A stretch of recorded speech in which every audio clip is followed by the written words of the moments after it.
Shakoor, he had a great impact on the Jackson Ward community. When we first got here in 2002, there was a lot of drug dealing going on and everything. And I personally seen him go outside and tell people, you can't stand here, you can't do this here. So that's one of the main reasons why you can come down 2nd Street and have restaurants and all of these different eateries around here, is because he stood his ground and made sure that those people didn't, sell drugs and do all of those things in the community. So that's one of the main impacts that I've seen of Mr. Shakoor and Shakoor's merchandise in Jackson Ward. Well, my name is Amir Patton. I am Mr. Shakoor's grandson, and his impact in this community. Some years ago, this 2nd Street was kind of rough. People up and down the street, drug addicts, stuff like this, moving around. Now you take a look on 2nd Street, none of that. It's very calm, collective street, high vibrations. That's because of him and his presence out front, sweeping every morning, speaking to everybody, changing the vibrations of people who walk up and down. So, Baba Dawood Shakoor, when I first came onto 2nd Street, I'm 2 doors down, and that was in 2008. And when asking about the neighborhood, I was told that in this block, the longest business that had been established was Shakoor's merchandise. So, always respecting those who have been in place before me, I knew that I needed to go and introduce myself to the Shakoors and to connect with them. And that was my first time meeting Baba Dawood.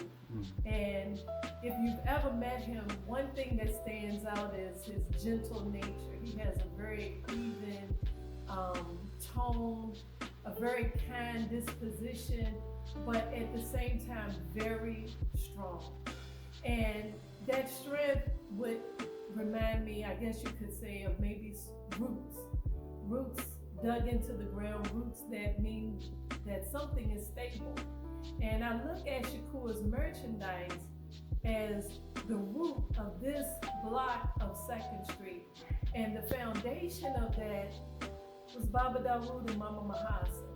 And I can't really speak about Baba Dawood without speaking of Mama Mahasin, because they brought one another into balance. And so in introducing myself to Baba Dawood, I wanted to let him know I was here, I was on the space, I was opening a salon, and that I just wanted to come and meet the owners of Shakoor's, because people have been talking about them. And his words to me were that I'm happy to meet you, I'm wishing you the best. It was actually the both of them giving me these sentiments, and that if there was anything that I needed, that they would be here for me. And in these years, from 2008 all the way up until 2022, right here and now, they have never faltered on their word. And Baba Dawood has always been that same even tone, presence of wisdom, and he's also been that force that said, you don't mess with this part of 2nd Street. And so no one would come along this way and bring any kind of disregard or disrespect to this. And to me, he embodied that strength and foundation. And I know that while he is not with us physically, his presence will be missed, but all that he's put into place still stands. I'm Big Herm, Big Herm's Kitchen, 315 North 2nd Street. 3 doors down from Shakoor's merchandise. Mr. Shakoor and Mr. Shakoor, they've been here for over 20 years. I'm here because they're here. I've been here over 10 years. So once again, representing the block, representing Jackson Ward, Mr. Shakoor, and his impact is huge. Anybody that show homage to that, I'm not sure, but it's huge. Mr. Shakoor, I will see him every single day, every morning, sweeping the sidewalk. We would always chat it up. I got some pictures I'm gonna share on social media over the next couple of weeks or whatever about him. Him and I would just talk, chit chat about what's going on, why we're here, what we're doing, and all about 2nd Street. So this is episode 80 of No Truths Barred. In this episode, I interview Mrs. Mahasin Shakoor, one of the founders of Shakoor's merchandise. I also take this episode to pay homage and to tribute to the late Daoud Shakoor, who's the other founder of Shakoor's Merchandise. This business is located in a historically black neighborhood right here in Richmond, Virginia. This neighborhood is called Jackson Ward. If you know the city, over 20 years ago, many people were scared to shop and live in Jackson Ward. But Daoud Shakoor came and he planted the seed that Jackson Ward still meant something. Jackson Ward was still a place to come and spend your dollar.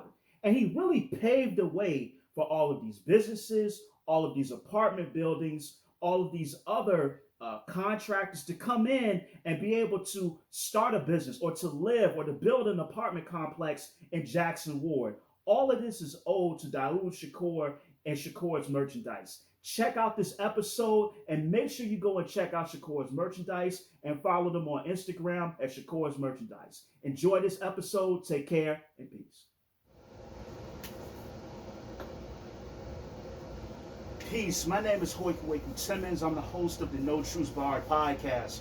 Today is an honorable episode because I'm doing an episode spotlighting a business, but a great figure in the community, but not just in the community, somebody that I know personally. A gentleman by the name of Mr. Daoud Shakoor. This is Shakoor's Merchandise. So if you're ever in Richmond, or if you live in Richmond, make sure to come downtown to 2nd Street and visit Shakoor's Merchandise. So without further ado, I want to jump into this particular episode.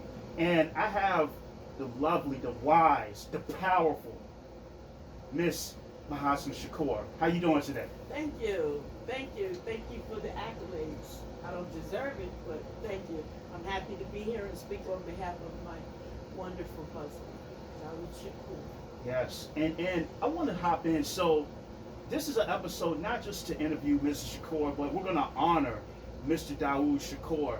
And for those of you that live in the Richmond area, if you've ever been in Jackson Ward, if you've ever came to a 2 Street Festival, you have seen him. He's always been out there. He's a staple, was a staple in this community. And I met Mr. Shakoor probably over maybe 10, 12 years ago.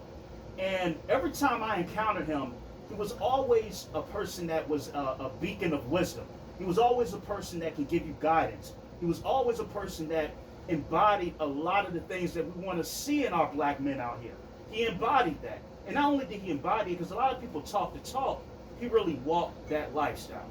And he had a profound impact on me because, you know, I come from South Richmond, and you don't really see a lot of black men owning businesses. It's not something that you see a lot. And he just set a new standard and a template in my life because I never encountered that. I never seen that in my day. I see guys that were drug dealers, but I never saw that. And that's the thing that a lot of us, especially as young black men, we're seeking. And so I just want you to speak candidly. You know, he was a business partner, your husband.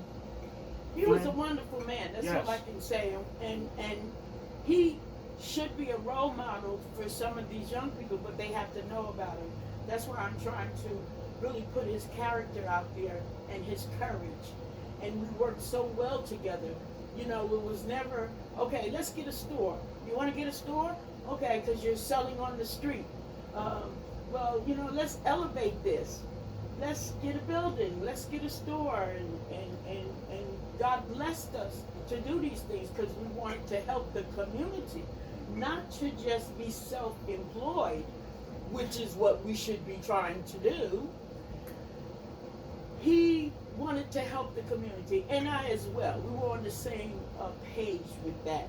So he went, we called the city, we found out how to legally put us on the map, which we did. We went down to the state commission office, did the paperwork, got a name, paid for business license, found a location, went to work. Simple as that.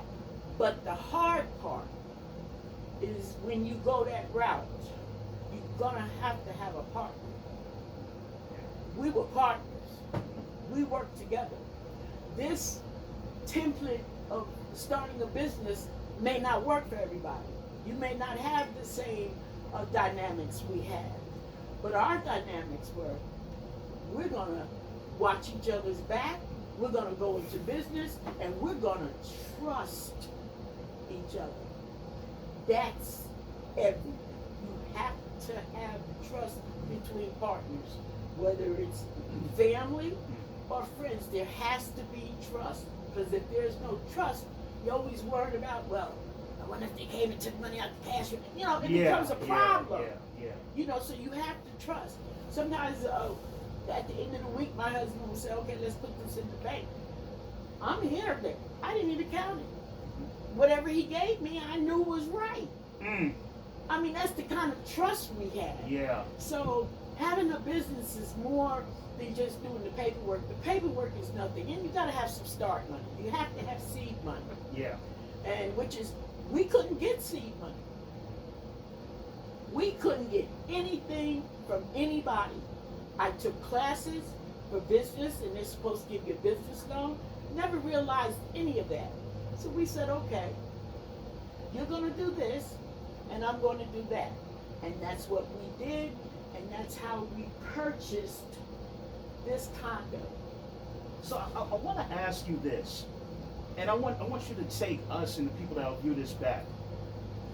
What was it? What was that initial moment that made you and Mr. Shakoor say, you know what, we're going to do our own business. We're not going to do the 9 to 5. We're not working for anybody. What was the inspiration for that moment where you shifted into that momentum of entrepreneurship? Well, we both were self-employed in previous lives. I've always been self-employed. My husband had his own cab for 35 years in Washington, D.C., 35 plus. Okay. So he was used to being self-employed as myself. But what happened, he is an electrician, was an electrician by trade. But he was working for this he wasn't a nice guy.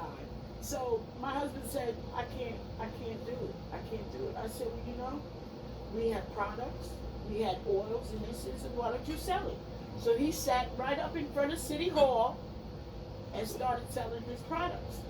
So then we realized, okay, got to get off the street. Can't deal with the inclement weather. Yeah. So we got to get a store. So we start when the situation came up, that made us grow. Yeah. Because we had to accommodate that situation. Okay. Yeah, and being on 2nd Street, all you hear is curbside now. We were doing curbside from the beginning. Yeah, I remember back in the day. Yeah, Yes. you guys always did that. Always. Let me ask you, was it important to be in Jackson Ward? Was this like kind of like like out of all of the places in the city to be before you guys found a specific location? Was it important to you guys to be here? This was the spot. This is still the spot. You may not see as many as the same people you used to see years ago, but that's not signed, sealed, and delivered. There's still properties that are available. We just have to get ourselves together and start purchasing these buildings. It's still Jackson Ward. The beautiful murals are up, but yes, we wanted to be here. And I had this picture. I was telling my grandson the other night how my husband, he hooked up with a preacher who had children she was trying to mentor. My husband's a fisherman. So he said, well, look, I'm taking some boys fishing. These boys didn't have a father. They had no role model. They'd never been fishing. Yeah. My husband took them fishing, and it happened to be a news person down there. They took pictures, and we have photos of it. And then other little neighborhood kids said, well, when you going fishing again, Mr. Shakoor? Yeah. I'm like, that's the kind of man he was. But that's the kind of spirit you got to have when you come in these communities. Yeah. People know when you taking, some know when you're taking their money and putting it in your community, but others know they're here. We are here for the community, to help the community as well as help You all, ourselves. and see, I think that's the piece that's missing, because you all weren't just here to make $1. No. It was like you always cared. You all, like, I still come here and purchase items. Every time I come here, I don't just leave with the item, I leave with something else. It could be a motivating message, it could be a piece of wisdom, it could be a laugh, but I leave with something. And you let everybody that comes through this door know that they are valued. And that's something, you know, and I want to speak to this. some of our brothers and sisters, they want to start businesses. Yes. But you go there and it's cold. Yeah. It's not even a greeting. It's just, oh, you're going to buy that? Let me ring you up and then get out of my face. Yeah. And that's not the way that you want to interact with people. And that's why you guys have stood the test of time and you're still here. You know, and I want to ask you this. We're speaking about Mr. Shakoor, and I remember, and I was a slacking student on this, but I remember when Yahya, and I think you and Mr. Shakoor would have the Arabic classes over there at the YMCA. Yes. And I was coming and I was just like, oh, I slacked off and I was just really into it. And so the question I'm about to ask now is that me talking to Mr. Shakoor, he just knew a lot. I mean, about current events, history, all of these different things. What other activities or organizations was he may have been a part of aside from being a business owner? Oh, yes. We were a part of Concerned Muslims for Change. I have a scrapbook that he put together. I have a book here that we got a award from Richmond City Council and for our work in the community. Concerned Muslims for Change.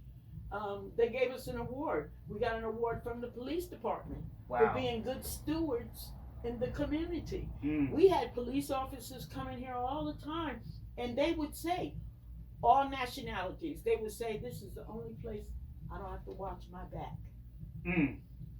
Because this, I consider the safe zone. Yeah. No matter what you do out there, even you officers, whatever y'all do, that's what you do. But when they're in here, this is peace. Yes. This is peace. Yes. This is a safe zone. So don't start nothing in here. Yeah. And it's always felt that way. It's always felt like it's a certain energy. Like I remember, back in the olden days when a young man wasn't mobile like I wanted to be. You would walk past, and out of everywhere, just like not only the energy, but just the aroma. Like also, please come in. Greatest soaps, black seed oil. I mean, just a lot. So make sure you come in and check it out. But it's always a certain positive energy that emanates out of here. When you could just be walking past, and you feel that.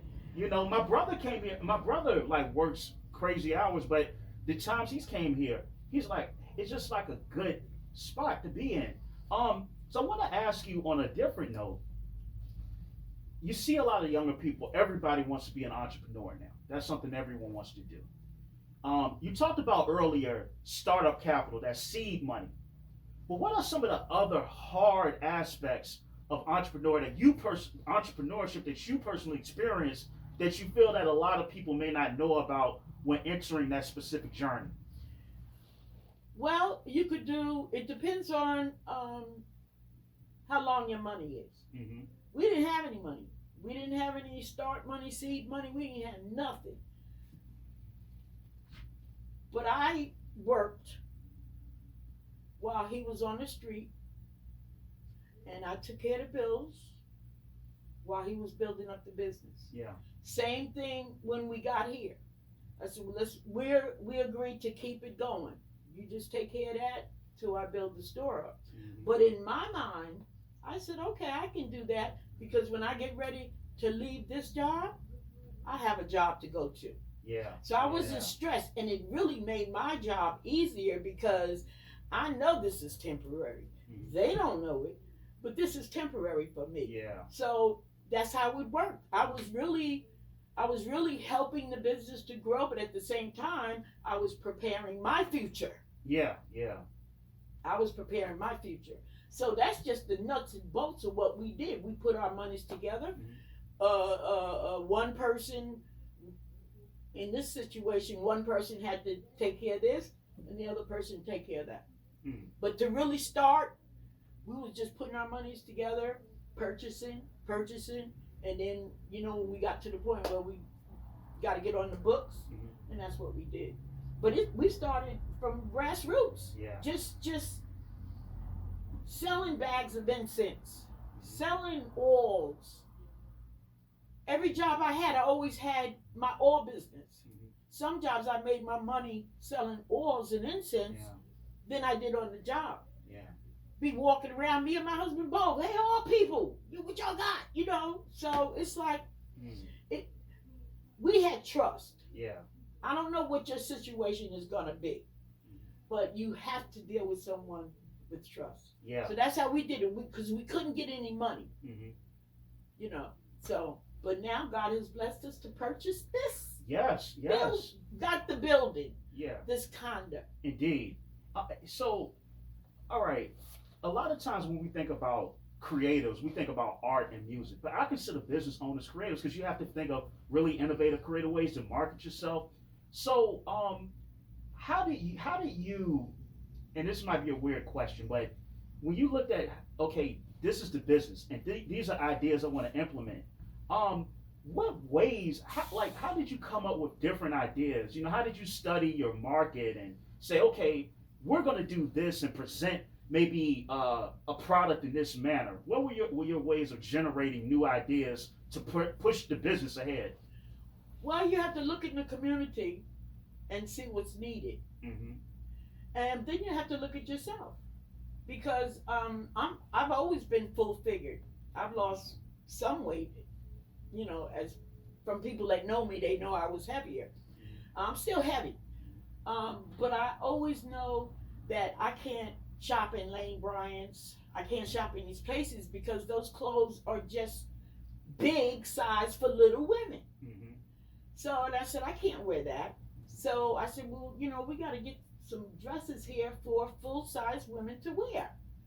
Yeah, I know we all want to be cute, but some things is just not complimentary to you. Yeah. So I wanted to offer a variety of sizes.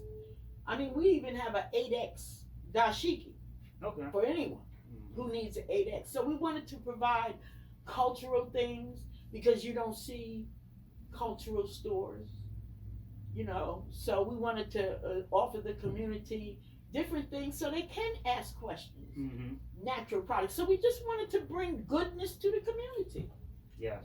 stuff that the community needed. And that's how you get your business. You look in the community and you say, well, what are we missing?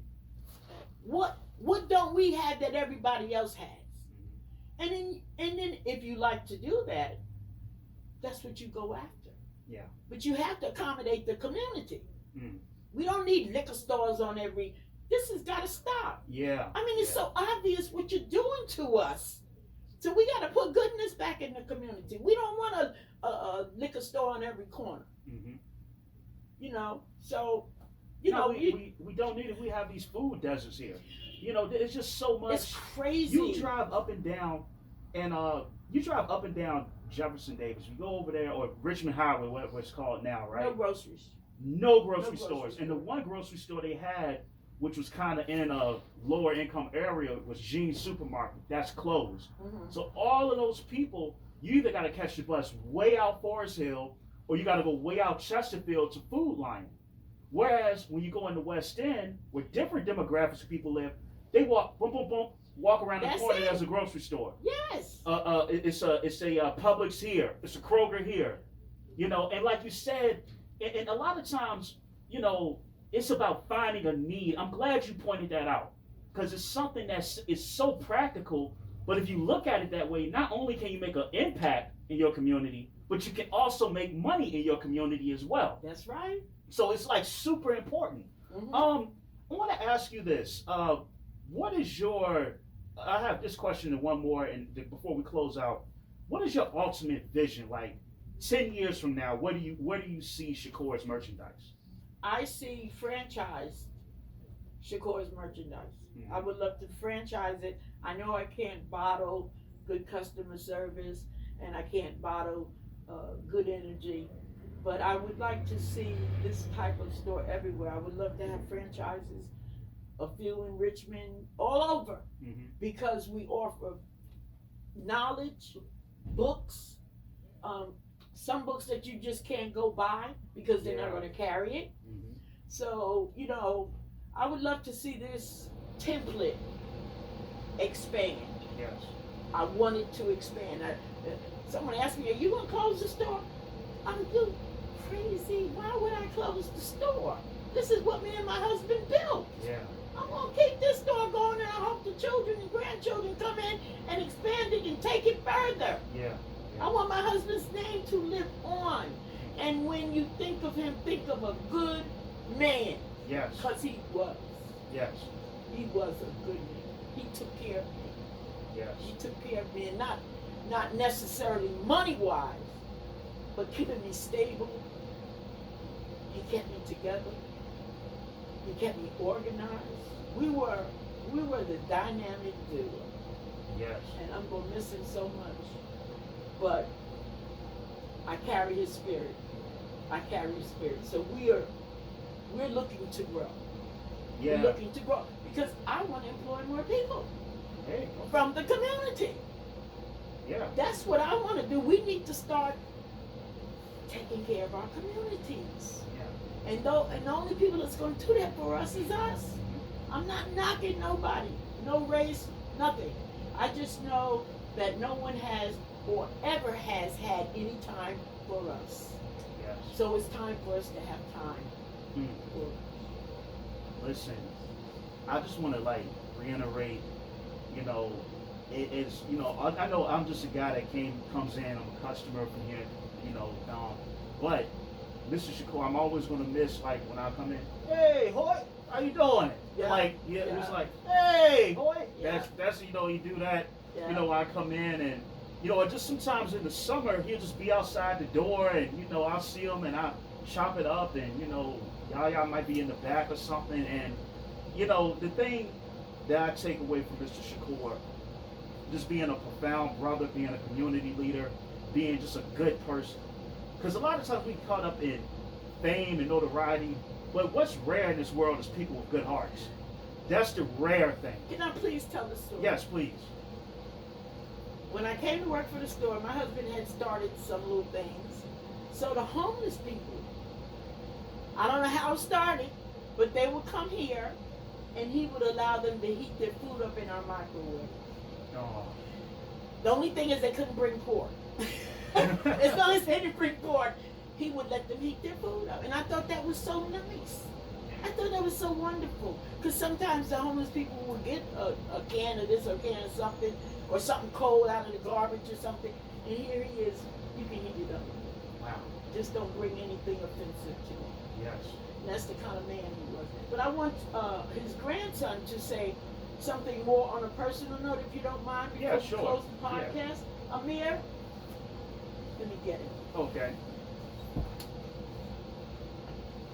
And once again, Okay. make sure you come down to Shakoor's merchandise. You can follow them on Instagram at Shakoor's merchandise. Yeah, so, okay. Peace, Amir, what's going on, good sir? Peace, what's going on with you, man? Yeah, nothing much. I said, you know, just, man, your overall, I mean, just speak about the brother, man, you know, and whatever comes to your heart, man, just let it flow out there. Great guy, Yeah. great man, great provider. I've known him all my life. Been on the planet 43 years now. He gave me a lot of tools early in life that I didn't understand, but he understood that as a black man, I would go through some of these things. And when the time came, I could hear him speak these things to me. So it aided my thought process and maneuvering through the things of life that was in front of me. So, and had a remarkable work ethic that also transferred to me, and I didn't notice until I started working. You know, in the real world, a long time, how dedicated, how early I always showed up. He was prompt with time. You know what I mean? So I always was early, never late, and just so many tools he gave me to fill up my tool bag later in life that I at the time I didn't know that that's what he was doing. But that's what great men do. Yeah. To help other men, you know what I mean, learn the ways and not to bump your head so many times. You know what I mean? We still gonna have our own little ways to make it, but to have someone's voice in the back of your head telling you and helping you recognize when you are where you are, it helps. You know what I mean? And a lot of us don't have that, but I was fortunate enough to have that. Yeah. So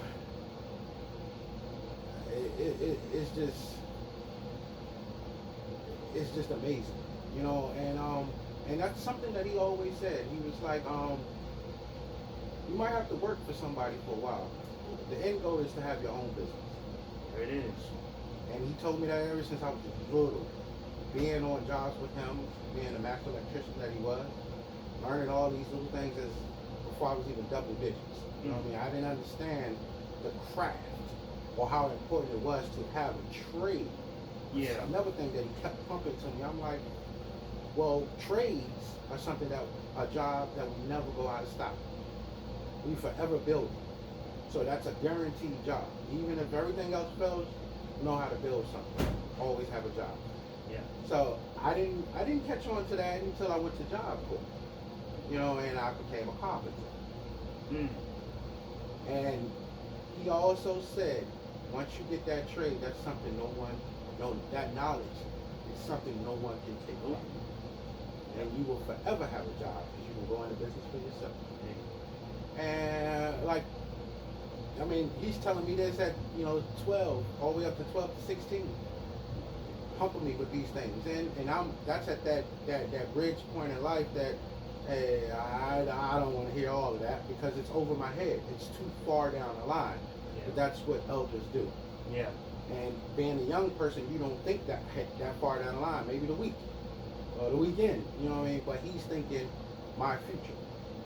Yeah. And that's just a great quality to have. And looking at me now being an uncle to a niece and nephew, those are things that I pass down to them.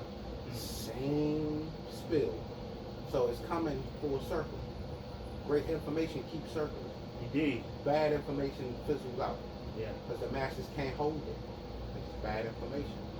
Man, listen, I've said throughout this episode, it's just, I'll never forget that, brother. And like I was telling Mr. Shakoor, I came from South Richmond, so I'm just, the black men, I'm seeing even the older black men, they're hustlers, they're selling drugs, that's the life they're in. So you can see something on TV, you can read about something, but if the people and where you live at, that's how they're getting down, it doesn't seem realistic for a black man to have his own store.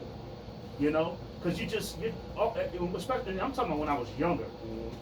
But when I first started coming up here, I'm like, whoa, wait a minute. And then the fact that not only was he a business owner, but this brother just has so much knowledge. Like, you can talk to him, and you already know, and just information, wisdom, life advice, all of that. Dude was just like a repository of just so much knowledge. And, it's a huge loss for the community, not having a brother like that around. And, words can't say, I'm going to miss him as well. Although, like I said, I'm not family, but, I came in here a whole lot, and just seeing him and being in that sort of presence, is just special. You know what I mean? But, listen, man, I'm going to go ahead and if Mr. Shakoor could come back up and three of us close it out, what I want you to do is tell people the location of the store. Okay, yeah. So yeah, just real quick, tell everybody where you guys are located and how to find you on social media, and yeah. Yes, we are located at 319A 2nd Street, Richmond, Virginia 23219. We have a Instagram page, which is Shakoor's_merchandise on IG. Then we have an email, D as in David, M as in Mary, S as in Sam, H as in house, A as in apple, K as in kangaroo, OOR as in rabbit at AOL.com. All right. And we have a website. And a website. www.merchandise.com. And once again, I want to say rest in power to the powerful, awesome Dawood Shakoor. We love you, brother. You always going to live here forever with us. And all of the wisdom you gave us has influenced, I know, me. And so I carry a piece of you with everybody that I meet that may not even have heard of you. So definitely rest in power. This has been another episode of No Truths Barred. Take care. Until next time, peace. Peace.